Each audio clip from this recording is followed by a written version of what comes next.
全く恥知らずでモラルがわからない。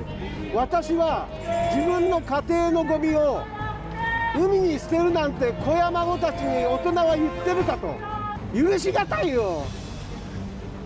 恥ずかしいよ。 일본 정부가 후쿠시마 원자력 발전소에 쌓인 130만 톤의 방사능 오염수를 약 30년에 걸쳐 해양에 방류하겠다는 계획을 발표한 것이다.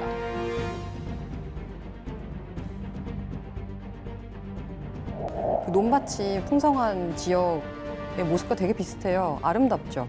만약에 저희처럼 방호복이나 방호 장비를 갖지 않고 현장에 들어갈 경우에는 자신의 생명이 위협당할 수 있는 곳이잖아요. 지옥이 있다면 이런 곳이 아닐까? 이곳이 아닐까? 이런 생각을 했어요.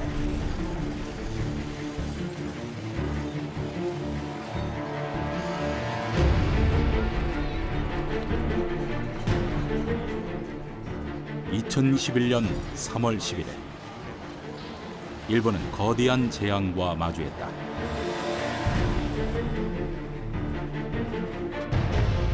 일본 도호쿠 지방에서 규모 9.0의 대지진이 발생한 것이다.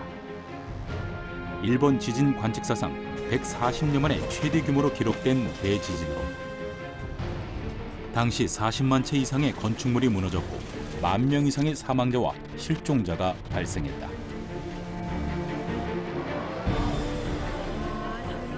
하지만 비극은 시작에 불과했다.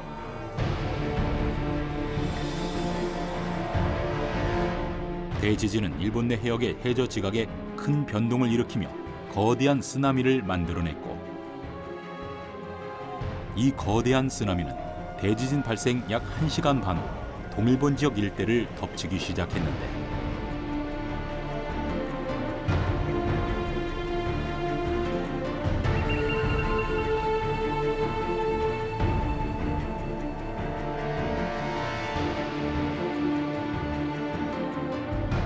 무엇보다 가장 큰 문제는 지진이 발생한 인근 지역에 후쿠시마 원자력 발전소가 자리하고 있었던 것이다.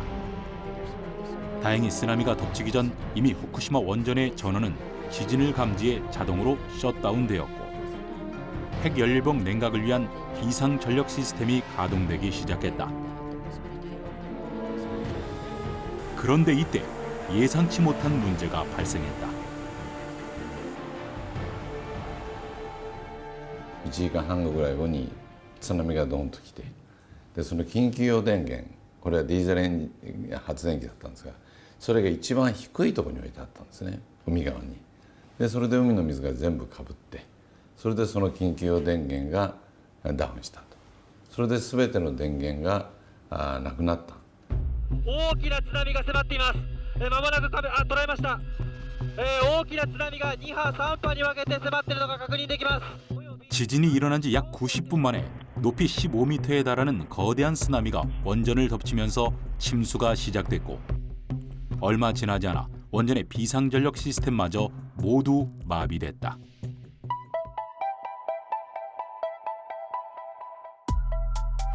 전원 공급이 막히자 원전의 냉각 시스템은 그대로 먹통이 되었고 원자로가 지나치게 과열되기 시작했는데 급기야 내부 온도가 1200도씨까지 치솟으면서 걷잡을 수 없는 대재앙의 씨앗이 되었다.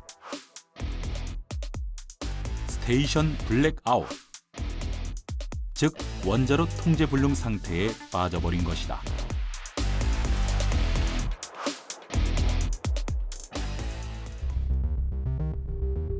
(2011년 3월 12일) 후쿠시마 제1원자력발전소 1호기가 폭발했다.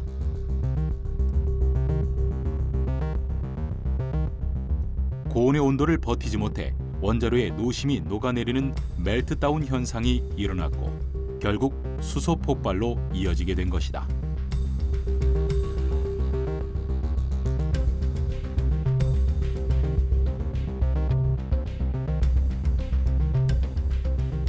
(3호기가) 폭발했을 때 방사성 물질이 외부로 새나가지 못하도록 봉쇄하는 역할을 하는 경남 용기가 최초로 파괴됐다.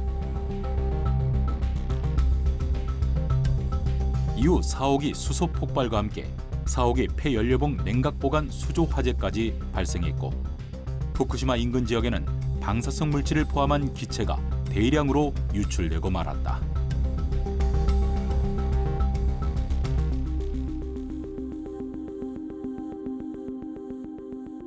そういう地震、特に津波が来ることを全く想定しないで、その非常に低いところに電源を置いてた。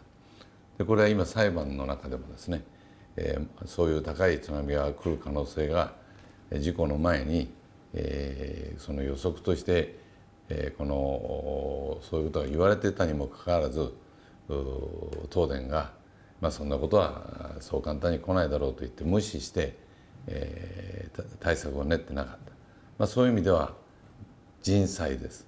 つまり人間の判断、あるいは今回の場合でいうと東電の判断が誤っていたことが原因で起きた人災だと私は思っています。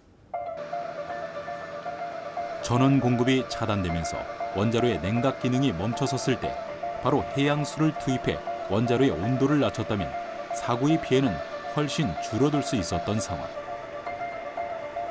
하지만 도쿄전력 측은 원전의 영구 손실과 피해를 복구할 때 막대한 비용이 들 것을 우려해 빠르게 대처하지 못했고 원전이 과열되고 약 30시간이 지나서야 뒤늦게 해양수를 냉각수로 투입했다. 그러나 이미 뜨거워질 대로 뜨거워진 원자로를 지키기엔 역부족이었던 상황. 원전을 운영했던 도쿄전력과 일본 정부의 미흡한 대응으로 그 피해가 더욱 커질 수밖에 없었던 최악의 원전 사고.